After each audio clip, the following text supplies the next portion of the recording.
Our society has a pretty toxic culture when it comes to grief. We have a really hard time letting grief move through us, inhabiting grief, knowing when it is appropriate to feel grief. Grief is going to be in my intuitive message for Monday because it is in the collective energy right now. I observe this pattern around grief where people believe that they are only allowed to grieve for a certain amount of time. And then past that point, they're supposed to get over it.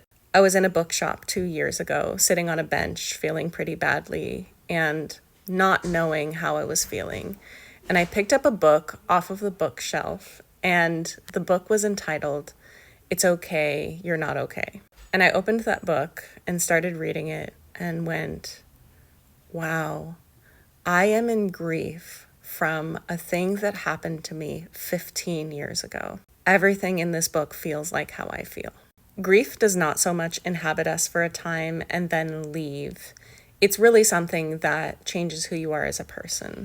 When I work with people one-on-one, sometimes I see this pattern of grief where people will canonize the person that they are grieving or put them up on a pedestal in order to actually avoid their grief, because they have not been taught to inhabit the emotional experience of grief and actually move grief into their body. They choose to sort of play out the grief theatrically. When my great-grandparents died, there was one of the siblings in the family who did not want to sell the house of the grandparent that had died.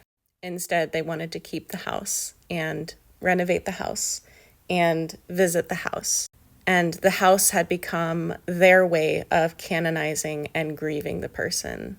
And instead of truly grieving and moving into that emotional experience, they needed to keep the house around in order to keep the person alive. When I lost someone, there was this feeling that I wanted to keep the version of me alive who knew them. And in many ways, that version of myself never quite got to grow up. I wanted to preserve that version of me so that I could stay in touch with that person. And I think that's why there's so much in our culture about just move on, get over it, get through it. If you try to force getting through it, you actually won't. So the advice that I would give is actually to move into the emotional experience of grief and fully inhabit it. If you feel into grief, it moves and changes just like any other emotion. But it also moves and changes you as a person. Grief is just the flip side of love. If there is more grief, there was more love. And if you are in grief now, I very much recommend the book.